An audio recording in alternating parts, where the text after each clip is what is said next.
Hello everyone, welcome to my YouTube channel smart preparation with me. कैसे हैं आप सब? I hope you are all well. So जैसे कि हम आपने जो सीटेट की प्रिपरेशन है वो शुरू कर चुके हैं, तो हम जो हिस्ट्री ऑफ साइकोलॉजी है वो हमारा टॉपिक कंप्लीट हो चुका था। आज का हमारा टॉपिक है हेरिडिटी एंड एनवायरनमेंट। इस टॉपिक से एक क्वेश्चन जरूर पूछा जाता है। ये इतना मुश्किल नहीं है, इजी टॉपिक है, जल्दी ही कवर हो जाएगा। हेरिडिटी एंड एनवायरनमेंट, वंशानुक्रम और वातावरण।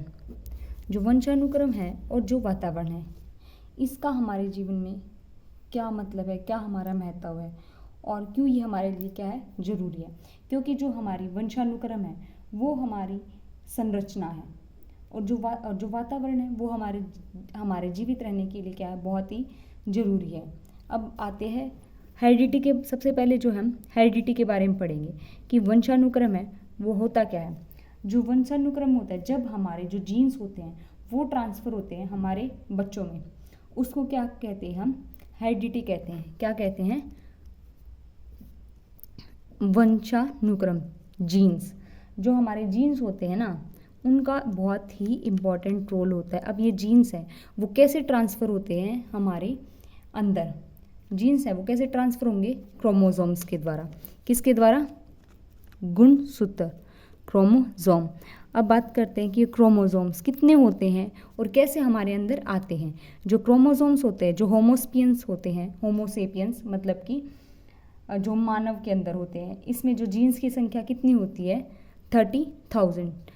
और जो क्रोमोसोम्स है इसकी जो खोज है वो किसने की थी? इसकी जो खोज थी, डिस्कवर्ड किया था इसने, डिस्कवर्ड और नाम किसने दिया था और डिस्कवर किसने किया था? जो डिस्कवर है वो किया था स्ट्रॉस बर्गर ने, और इसको नाम दिया था बॉल डेयर ने। किसने दिया था? बॉल डेयर ने। अब जो क्रोमोसोम्स होते हैं ना, वो जो एक होता है मेल और एक होता है फीमेल। जो मेल होते हैं उसके अंदर भी 23 पेयर होते हैं, और फीमेल होती है उसके अंदर भी कितने होते हैं? 23 ही पेयर होते हैं। और जो ये हमारे टोटल होते हैं वो होते हैं 46। अब मेल के अंदर होते हैं हमारे जो क्रोमोसोम्स होते हैं, जो 22 होते हैं वो तो सेम होते हैं, लेकिन जो लास्ट वाला जो 23 होता है वो क्या होता है? मेल के अंदर तो होता है XY और फीमेल के अंदर होता है X। जब मेल का X और फीमेल का X मिलता है तो गर्ल्स होती है, XX फॉर गर्ल्स। और जब इसका Y और इसका X मिलता है तो क्या होता है? बॉय। तो इस तरीके से क्या होता है, जो हमारे जीन्स होते हैं ना, वो हम अपने बच्चों को, हमें हमारे पेरेंट्स से, उनको उनके पेरेंट्स से, इस तरीके से क्या है वो ट्रांसफ़र होते हैं। अब बात करते हैं जो हेरिडिटी है, वंशानुक्रम है, उसका क्या महत्व होता है। जो वंशानुक्रम होता है ना, उसी के कारण ही क्या है, व्यक्तियों में विभिन्नता पाई जाती है। क्योंकि आप देखते हैं कि सब व्यक्ति एक दूसरे से क्या है, अलग होते हैं।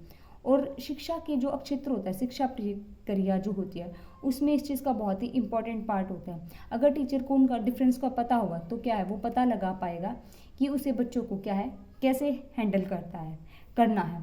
अब ग्रीगर मेंडल थे एक, जिनको क्या हम फादर ऑफ हेरिडिटी बोला जाता है। फादर ऑफ हेरिडिटी किसको बोला जाता है? ग्रीगर मेंडल को।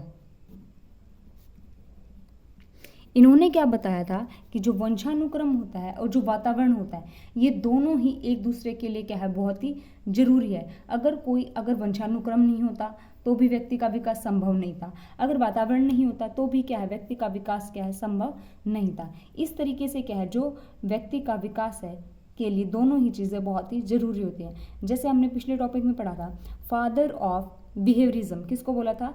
JB वॉटसन को। और फादर ऑफ हेरिडिटी बोलते हैं ग्रीगर मेंडल को। अब बात करते हैं प्रिंसिपल्स की। प्रिंसिपल ऑफ हेरिडिटी, सबसे पहले बात करते हैं principle of dissimilarity. Principle of dissimilarity, व्यक्तित्व के मतलब कि भिन्नता का सिद्धांत, व्यक्ति के जो भिन्नता का सिद्धांत होता है उसको बोलते हैं हम प्रिंसिपल ऑफ डिसिमिलैरिटी। मतलब कि जो बच्चों में भिन्नता पाई जाती है ना, वो पेरेंट्स के कारण ही पाई जाती है, क्योंकि पेरेंट्स में क्या है, जो जीन्स होते हैं ना, जीन्स प्लाज्मा पे, उनके कारण, क्योंकि हर एक पेरेंट्स के अंदर अलग जीन्स होते हैं, वो जो है अपने बच्चों में क्या है ट्रांसफ़र करते हैं, तो उससे ही क्या है विभिन्नता, हमें जो डिसिमिलैरिटी है वो देखने को मिलती है। दूसरा सिद्धांत जो हमारा आता है वो आता है रिग्रेशन। रिग्रेशन, प्रत्यागमन, ये वर्ड सुनने में आएगा, इससे क्या है प्रत्यागमन, इससे क्वेश्चन भी पुटअप होता है। और वो क्वेश्चन क्या है, प्रत्यागमन मतलब कि होता क्या है इसको जानें। जैसे कि तीव्र जो बुद्धि वाले जो बच्चे पेरेंट्स होते हैं, जरूरी नहीं है कि उनके जो बच्चे हैं वो भी क्या है तीव्र ही बुद्धि वाले हों, और ये भी जरूरी नहीं है कि जो जिनके पेरेंट्स मंद बुद्धि के हैं उनके बच्चे भी मंद बुद्धि होंगे। जब हम अपने पेरेंट्स से बिल्कुल अपोजिट होते हैं तो वो प्रत्यागमन का सिद्धांत कहलाता है। क्या कहलाता है, regression, principle of regression. Third one आता है principle of regression to purity. Regression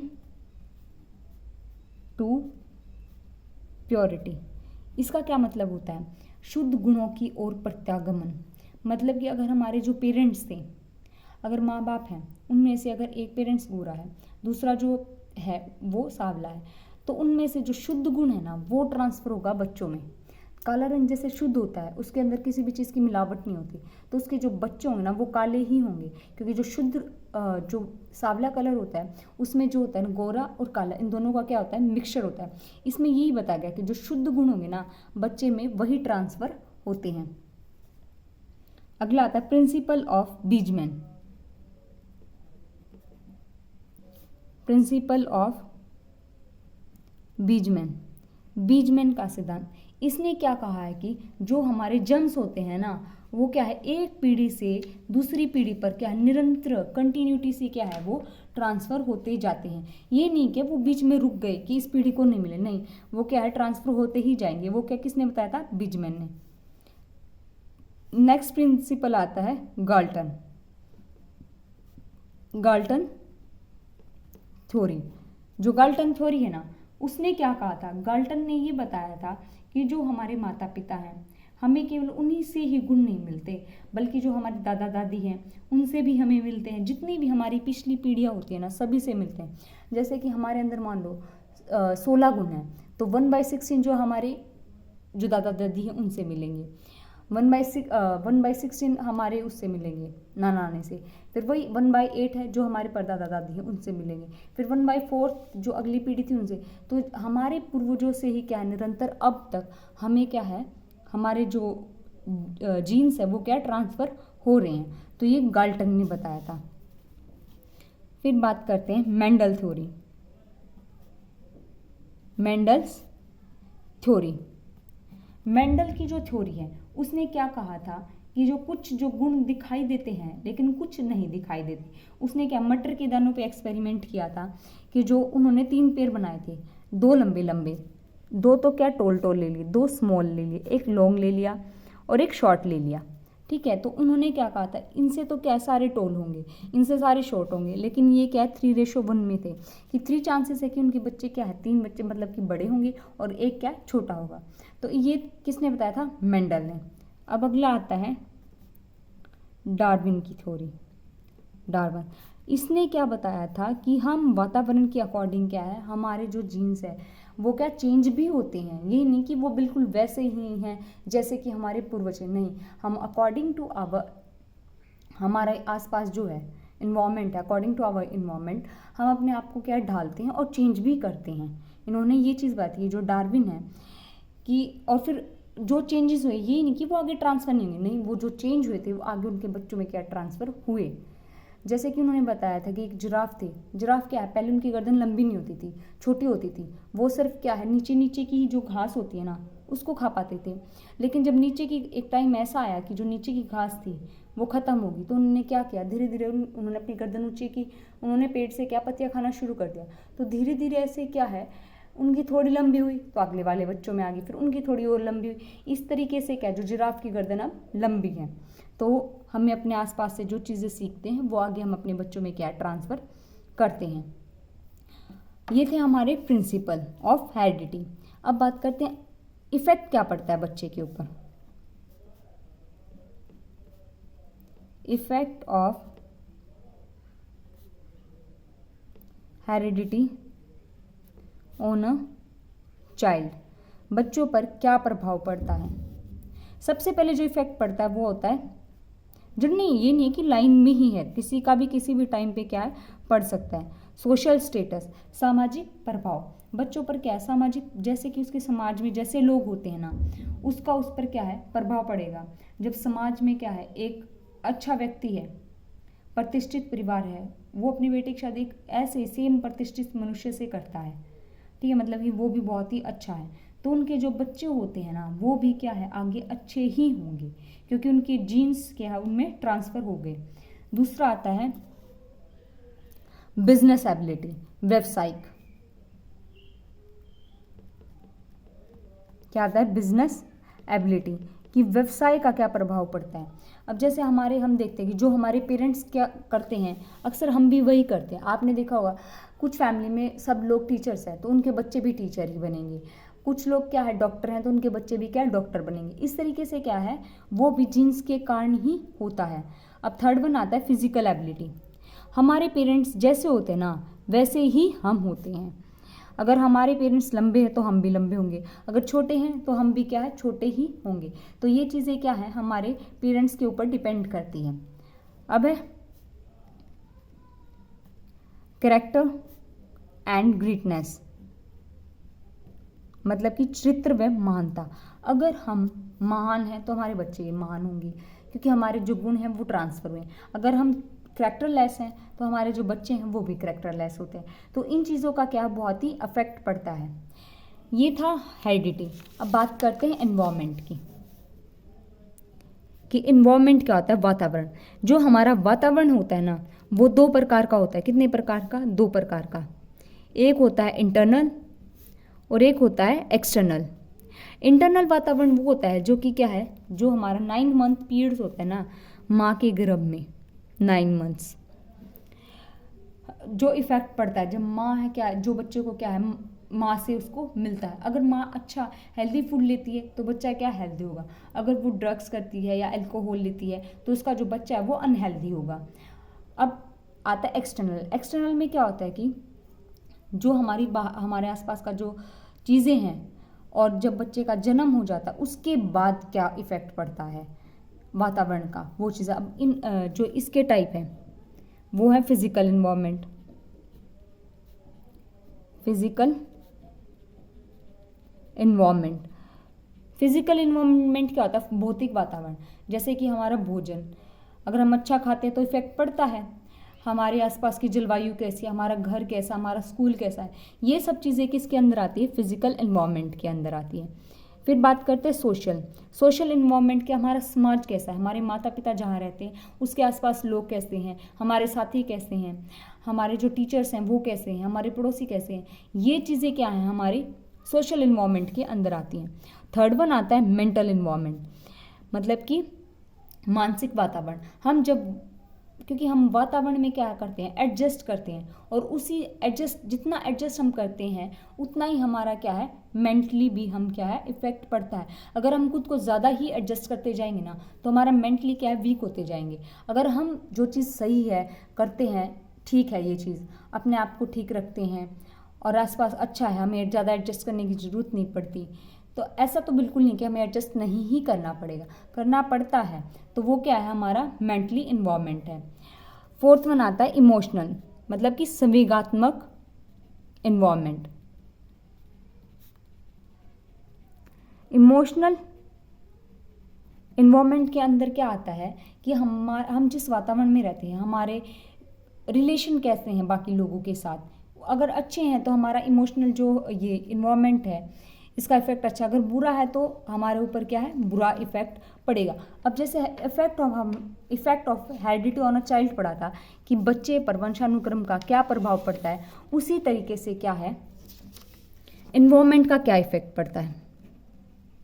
effect of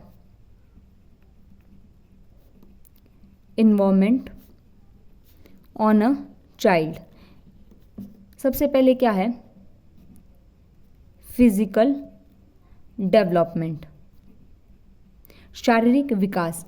अगर हमारे आसपास का जो वातावरण है ना, उसके ऊपर क्या है, वो जो वंशानुक्रम ना होकर क्या है, वातावरण है, उसने क्या मतलब कि कुछ लोग तो मानते थे, जैसे हमने आईडीटी के अंदर पढ़ा, उसमें तो क्या माना है कि जो हम जैसे हैं, जैसे हमारे पेरेंट्स हैं वैसे हम हैं, लेकिन नहीं, इन्वायरमेंट क्या कहता है कि वातावरण कहता है कि ऐसा जरूर नहीं है।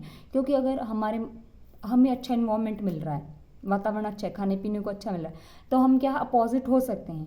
तो इस तरीके से क्या है, हमारी फिजिकल डेवलपमेंट पर हमारे वातावरण का क्या है, इफेक्ट पड़ता है। अब बात करते हैं अगले की,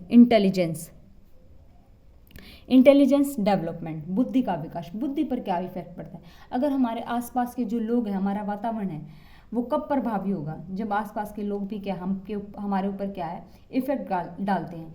क्योंकि जो बुद्धि होती है, अगर बुद्धि का स्तर अच्छा है हमारे पेरेंट्स का, तो हमें भी अच्छी शिक्षा मिलेगी।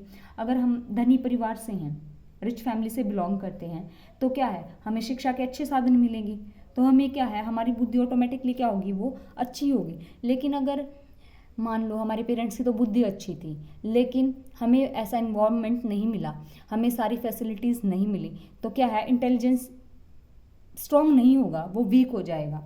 तो तीसरा आता है मेंटल डेवलपमेंट, मानसिक विकास। ये क्या बात, अगर हमें उचित वातावरण नहीं मिलेगा ना, तो हमारा मानसिक विकास नहीं हो पाएगा। अगर हम ऐसे वातावरण में रहते हैं जहाँ पे लड़ाई झगड़े होते हैं, तो हमारे ऊपर क्या बुरा असर हुआ, तो उससे क्या हमारा मेंटल क्या है, डेवलपमेंट नहीं होगा। फिर आता है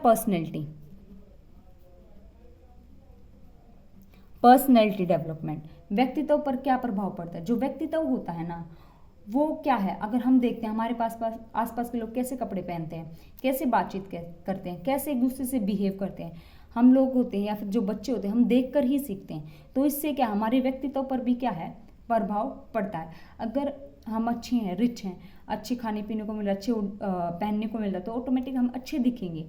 लेकिन अगर गरीब हैं, तो क्या है, व्यक्तित्व को उनका भी होगा, लेकिन वो उतना अच्छा नहीं होता है। जुड़वा बच्चे हैं, उसका भी इफेक्ट क्या है, पड़ता है, ट्विंस चाइल्ड का। अगर जुड़वा बच्चे हैं, अगर हम उनको अलग अलग वातावरण में रखेंगे, तो उसमें भी क्या है, हमें जो डिफरेंस है ना, वो देखने को मिलता है। अब बात करते हैं, ये था हमारा एनवायरनमेंट। अब बात करते हैं रिलेशन, इन दोनों में रिलेशन क्या है, relation between heredity and environment. वंशानुक्रम और वातावरण दोनों ही क्या है, हमारे लिए बहुत ही ज़रूरी है, हमारे विकास के लिए क्या बहुत ही ज़रूरी है। अगर इन दोनों में से एक भी चीज़ अच्छे से नहीं हुई, तो हमारा विकास क्या है, संभव नहीं है। तो जो बच्चे का जो विकास होता है ना, उसमें डेवलपमेंट होता है, उस पर क्या होता है, जो हेरिडिटी होती है इनटू एनवायरनमेंट, मतलब कि ये दोनों ही एक दूसरे के ऊपर क्या है, निर्भर करते हैं। वंशानुक्रम भी और वातावरण भी, किसी भी एक चीज़ की क्या कमी नहीं होनी चाहिए। कई बार क्या होता है कि हेरिडिटी को क्या बोलते हैं हम, नेचर भी बोलते हैं। जो वंशानुक्रम होता है ना, वही प्रकृति कहलाता है, और जो वातावरण होता है उसको हम बोलते हैं नर्चर। मतलब किसको हो गया, प्रकृति, और ये हो गया पोषण।